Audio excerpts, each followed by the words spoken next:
to circulate to percolate. You have to circulate to percolate. You know, you can be the most knowledgeable individual in the United States in real estate. You can be the best closer, you can do the best presentation, know all there is about forms, all there is about financing, all there is about any facet of the real estate business. But go right here to the Hyatt House that we're in today, get a room, go in there, rip the phone out, lock the door, and become a recluse. And until you ever see anybody or talk to anybody about real estate, you'll stay there. You have to circulate to percolate. You've got to get out and see people. But prospecting, I know it's a tough job, it's laborious, it's time-consuming. It just does not fit into our schedule, no matter how hard you try sometimes, but it's got to be done. You've got to circulate to percolate. There's no way around it that I can find. You have to make contacts if you're going to make contracts. Let me see a showing of hands of how many of you have ever done anything with self-hypnosis, work with a self-conscious mind, mind control. Quite a few. Okay, that's a little bit more than we normally get, I'd say, on a percentage-wise. I'm going to just touch on it because we're going to do something that's just touching lightly on that area. If I start going into self-hypnosis and mind control very much, there's always somebody that jumps up and runs out thinking that I'm going to turn them into a chicken. Or they're going to become an object that does evil things or something. But if you're not into it, it's very surprising some of the things that you control. You know, the good Lord gave us a tremendous thing up here if we just learn how to use it. See, the only difference between a successful person and a failing person is the person that's a failure is the object of thinking failing thoughts. I don't think I can do that, but that's just not for me type of a thing. And if he thinks that, or if you think that, buddy, I'll throw in with you. I don't think you can do it either. But then on the other hand, if you think you can do something, I'll throw in with you on that too. No question about it. You become as successful as you can think you can be. Number one, let me make an illustration here. If I am going to move my finger, where does it have to originate from? I have to think it, don't I? I'm going to think, I'm going to wiggle that finger. Okay, and the same thing holds true is if I want to become successful. You are successful now, whether you're just starting in the real estate business, whether you've got a dime in the bank, or whether you don't. You're as successful today as you ever will be, depending on your thinking. Now, the only difference is your monetary gain. You see, you're thinking, if you're thinking successful now, 10 years from now, when you're worth $1 million or $2 million, it isn't going to make any difference how you're thinking at that time. But you're going to be a pattern and a product of what you thought until you get to that step. If you think you're going to fail in the real estate business, I'll pitch in with you. I want you to start thinking in some positive thoughts here for just a moment by doing this thing for me. I want you to write in this next space 2 little words. And I want you to write it a minimum of 12 times. And the words are, I can, I can, I can, I can, I can. Now, in the next part here where it says 4 things I have going for me. Keep in mind now, we're talking in the area of goals. And I want you to write in 4 things that you personally feel that you have going for you. As an example, you're persistent, you're determined, you're ambitious. 4 things, not 3 or 2 or 5, but 4 things. Remember, we're doing some work here in the subconscious mind. You're foxy. You're broke. This one little gal, I don't know what the good Lord did, but he built these little gals that are about 5'2". Some of them he blessed in some enormous way, you know. So here we have this little gal, and she purposely, I do believe, I think she did it on purpose, wore clothes that, well, she was a good salesman, or a good salesperson. She had a good display rack. So anyway, she was kind of wearing a low-cut dress and kind of, you know, little mini skirt. Just a doll of a gal, just full of life. And she was sitting on the front row, and she was kind of a card. So here she was sitting, and I just kind of happened to glance at her thing. She says 4 things she had going for her. In part number 1 and 2, she had the left one and the right one. And I really, I wanted to chuckle, but I didn't say anything. But then she says out loud in the class, "Roger, I can only think of 2 things." The crowd came unglued. So if you're in that situation, I envy you.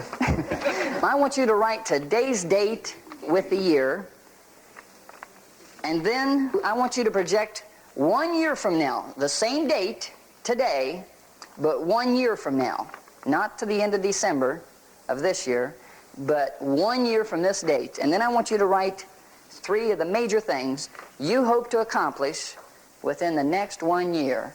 Now, it may be income, it may be automobile, it may be clothes, it may be family. Whatever you think your major goals are, write them in there. Now, I know you've been to sales meetings before and they say, "You got to write your goals down." I know we've all heard that. How many of you really do it? A lot of workshops and seminars you go to, it sounds like a great idea if you ever just get the time to put all that together. Well, more than just tell you what to do, in this program we're going to give you the tools to go back and do it with. I know we've heard about goals, that we have to know where we're going. And that's important, I'm sure, and that's why we're writing it down today. It's just like if you were to interview A.J. Foyt, the only individual in history that has ever been a 4-time winner of the Indianapolis 500. Do you think he just accidentally won that race 4 times? First place in the Indianapolis 500? Probably one of the most competitive races in the world. Do you think if you were to ask him, "AJ, tell me truthfully, what do you attribute to winning the Indianapolis 500 to?" He says, "Well, I just out driving around one Sunday afternoon, and here's this guy with his black and white flag started waving at me." Do you think that might happen? No. He probably lays awake at night thinking of things, writing things down, remembering things to do. Maybe it's the change in the gap of a spark plug 1/10,000th of an inch, whatever it might be. It's these little things that make the difference. We're going to do a formula here now where it says, this year's income, I want you to write down what you intend to make net to you within the next 1 year. When I first got in the real estate business, I didn't really know what to expect. But my goal was $20,000 income. And I'd say there should not be anybody in the real estate business whose goal is not to make at least $20,000. Now, there's different rules of thought on this. There's some trainers that say, set your goals high, 60, 80,000. Then if you hit someplace in the middle, you're not doing too bad. I don't go for that. I think if you want to make 60, make it. If you want to make 20, make it in January and take the year off. That's my feeling. So whatever your goal is, again, this is personal to you, at least you're writing it down. Then we're going to work a formula here. I'm going to show you how we're going to attain that. So write down how much you want to make in this next 1 year. On the second line, divide your year's income by 12 to get your monthly income. We're going to compute what your average brokerage fee is to you, knowing the price range of homes that are average that you sell, because we're all over the state from here, or you folks are from all over the state, so the average price range is going to change. And then there's probably people that are on different brokerage splits. So determining the brokerage split that you have and the average price range of home that is in your area that's most likely you're going to be working on, compute what your average brokerage fee to you is. And then divide your average brokerage fee into this year's income to find out how many listings you have to list within the next 1 year to obtain your goal. You take whatever your average brokerage fee is. Let's say, for example, it's $500. And if your next year's income is $20,000, you would divide your average brokerage fee into your total year's income desired to find out how many properties you have to list. Now, I'm not talking about double ending any. I'm not talking about what happens if you list 40 and you sell 20. I'm not talking about that. Just how many do you have to list in order to reach your income goal. Then if you sell some or even double in some of your own listings, that's gravy. You can send part of it to... Take the listings obtained per year, and that's how many listings you have to obtain within the next year, and divide that by 12 to see how many listings you have to obtain in 1 month. And if you're using the formula that I'm giving as an example, it would come out to 3.3 listings per month. If your average is 50 and your goal is 20,000, or your average is $500 brokerage fee, and your income that you want to achieve is 20,000, then you divide 12 into how many listings you have to attain within 1 year. When you have the figure listings obtained per month, divide that by 4, because there's pretty well 4 weeks in a month. We're breaking it down to see how many listings obtained in a week. Some of you, the price range of homes and so forth, that may only be a half a listing a week or something. It's really not that difficult. How many listing presentations do you have to give in order now to achieve this? Now, I find that the average salesman gets about 1 out of 6 listings he could have gotten. That's not too good. I'd say if you just use a part of what we're going to do here, that you should very easily get 1 out of 3. I got a letter here just a while back from a fellow in Southern California that he is now getting 95% of the presentations he goes on. I got a letter from a guy from San Francisco here the other day. The first time he'd used my materials, he says, I went out the first day and got 2 for sale by owners, and I kind of felt a little empty after I did it. He says, there just wasn't that fight in him that used to be. Isn't that a shame? They ordered 5 more sets of material for other people in the office, too. If you're just getting 1 out of 3 listings, that means now how many contacts are you going to have to make per week? Now, I'm saying that you're going to have to make approximately 450 contacts a week. 450 contacts a week. Now, what we want is 3 presentations a week. And I'm recommending to you that you make 450 contacts per week in order to get your 3 listing presentations. Now, if you're making 50 contacts a week and getting your 3, that's okay. But a lot of people look at me and say, he's crazy, 450 contacts in a week? But when you see how I show you how to prospect, it's not that difficult. And then if you're getting, say, 10 appointments out of 450, so you're closing the gap. Wouldn't it be a shame that I was wrong in that situation? Wouldn't that be bad? How many of you are presently contacting at least 90 people a day? That's why they always think I'm crazy. Remember this morning we said that prospecting is about 80%? Remember? See, the reason that you're going out there now and getting all this flack is the quality of people that you're going to. You see, you're just getting the hardcore people as it is. There's tons of listings coming on the market, people that they just see one salesman and, you know, we want to list our house. Those are the people I want you to get to. Wouldn't it be much nicer to visit with them than these hardcore for sale by owners? We've got some goals written down. You know how many contacts you have to make. You know how many presentations we want you to make. We know the income we want you to make, that you want to make. If you believe in yourself, I want you to sign it there at the bottom or okay it. I commit myself totally to these goals. Now, what I'd like you to do tonight is tear this page out and tape it to your bathroom mirror. You see, the danger with a lightly set goal is it's also, what? Lightly broken. Or easily broken. It's, you know, setting goals is just like being a little bit pregnant. There's no such thing as being a little bit pregnant, like there's no such thing as being a little bit committed. Either you're committed or you're not.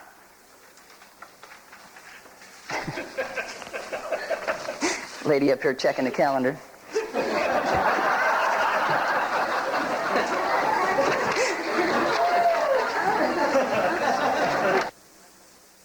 This is a recommended weekly work schedule, because if you know what you need to be doing every week, and then every week would be the same, you would do this repetitious week after week after week.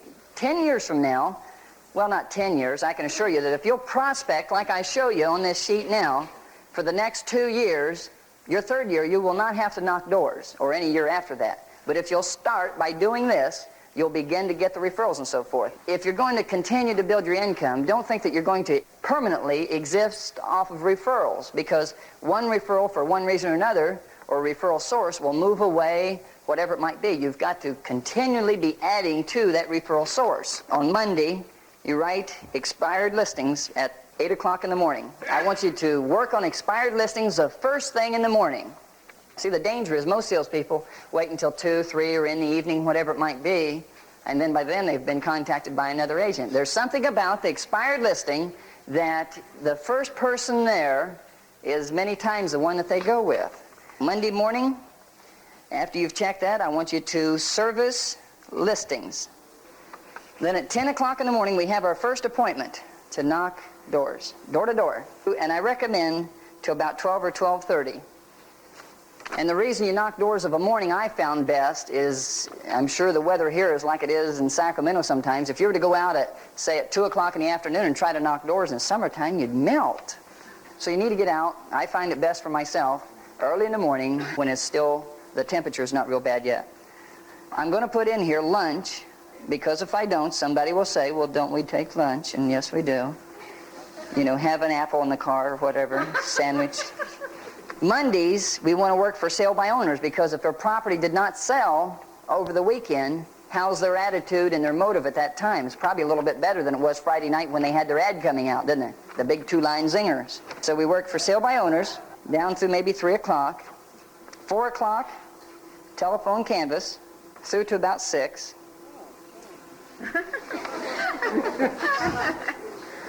Is that not long enough? Huh? You want to go to, say, 7, or would 8 be better? Okay. What's our goal for Monday evening? Our objective is a listing appointment. Tuesday, first thing in the morning, what do we do? Expired listing. Check it before you go to your meeting. I find that normally Tuesday morning is when the multiple listing meeting is, so that's what we're going to put on our schedule here. You have multiple listing on, say, Thursday or Friday, whatever other day it may be. Just take and put this morning schedule on what day yours is. So for this purpose here, we're going to put MLS meeting, and then you're probably going to have tour. You're going to tour properties that are new on the market, and that's going to take up pretty well through noon. Then a quick lunch. Tuesday afternoon, I recommend then that you start scheduling your Saturday open house. Don't wait until Friday night when the sellers are calling you, saying, when are you going to hold my house open? And then come off with the old cliche, well, as a matter of fact, I was just sitting here thinking about calling you. You know, that went out with high-button shoes, folks. Take the aggressive stance, the objective position, to where you're calling them. So we just start scheduling our open house. Now just write this in, because tomorrow I'm going to define what it is. That afternoon on Tuesday, write flyers to boys. Now what do we do at 4 o'clock? Telephone canvas. Very good. Because we were on multiple tour that morning, maybe we saw something that our selected buyers, and that's the danger of most salespeople, is they let the buyers choose the agent to be their taxi for a couple weeks. I want you to start choosing the people that you want to work with as buyers. And the rule of thumb I used was I would choose only about 1 out of 10 buyers I would actually work with any degree of sincerity. Tuesday afternoon, or Tuesday evening rather, you may be showing property. Wednesday morning, where we work on first thing, expired listings, very good. 10 o'clock, door to door, through to about lunchtime. Now, I'm going to put in here what I'm going to call preparation, because maybe some of you are on floor duty and so forth. You're going to have some float time in here, where maybe you won't be able to do one thing in one day, where you'll do it at the next, or whatever it might be. So I'm just going to put here preparation or floor time or whatever else you would be doing at that time productively. Now, at 4 o'clock, what's our objective? Telephone canvas. That evening, our objective? Listing appointment. Thursday, first thing we do, expired listings. 10 o'clock, door to door, warm canvassing, never cold canvassing, warm canvassing. We service listings the first thing Monday morning. Yeah, it does not take all week to service listings if you do it all at one time. Again, I'm going to put preparation here in the afternoon, or float time. 4 o'clock? What was that? Happy hour. Happy hour. You know, to grow is to change. To reach perfection is to change a lot. No more happy hours, okay. Thursday evening, our goal, listing appointment. Very good. Friday, you may have an office meeting or something, and then maybe touring your own properties that morning, office tour, and I recommend that you do, because if you're having many open houses that weekend, and you are too, you need to know what the inventory is. Lunchtime, and then about 1 o'clock, what are we doing? We've got some more preparation time in here. I'm showing you the main times to concentrate on the main things. For sale by owners, the best time to work on them is Saturday mornings and Monday afternoons. Now, Friday afternoon, we've got preparation. What are we doing at 4? Telephone canvassing through to the evening. What's our goal? Listing appointment. Saturday morning, open house signs out by 8 o'clock. When I first went into business, the broker that I was with, my first broker, I asked him one time, I says, how do you hold an open house? He says, oh, you don't want to do that. You know, I've been in the real estate business for 11 years and never sold an open house. And I thought, well, I got to find out how not to hold an open house. A lot of people say that your objective in holding an open house is what? To get other listings. My objective, and I recommend your objective in holding an open house, is to sell that open house. Incidentally, we want to get listings also, but my objective is to sell that open house.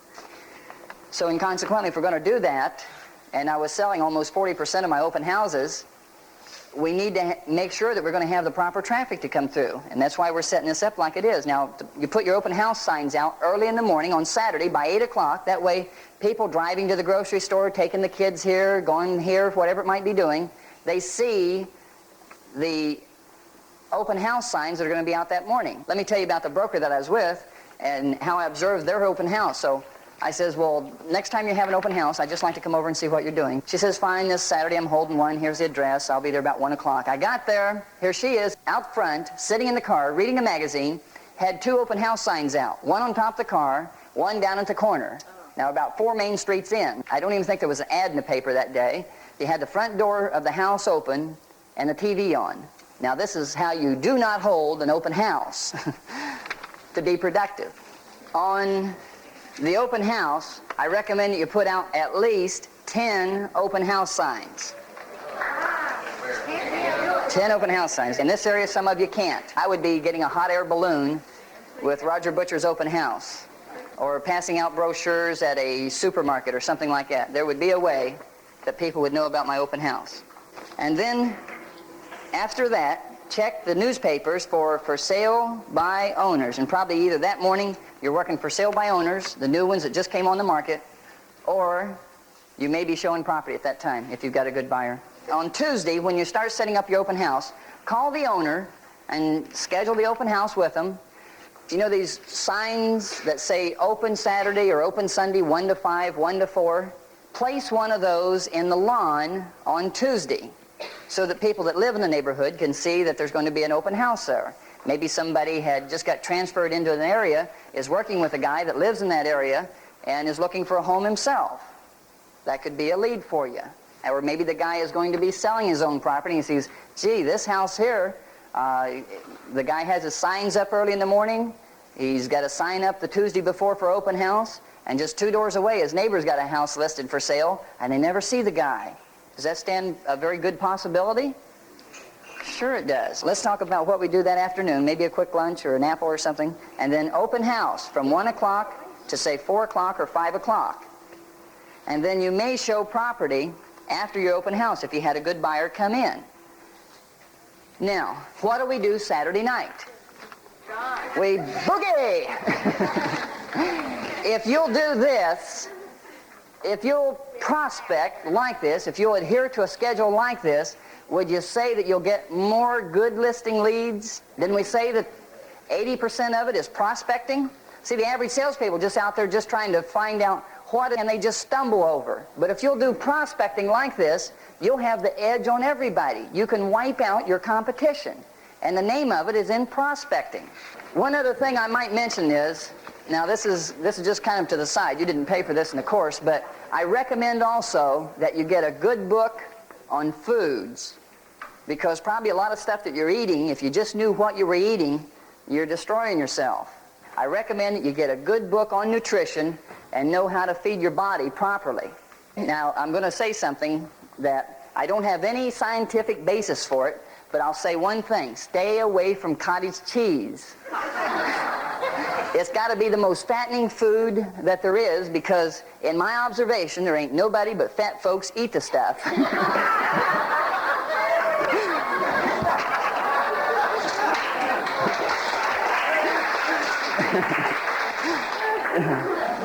Okay. See what we're doing here. Now, this may look like a big schedule to you, but if you'll control your life, you'd be surprised how many other things you can get done. It's time management, folks. If you don't control it, somebody else will. I assure you.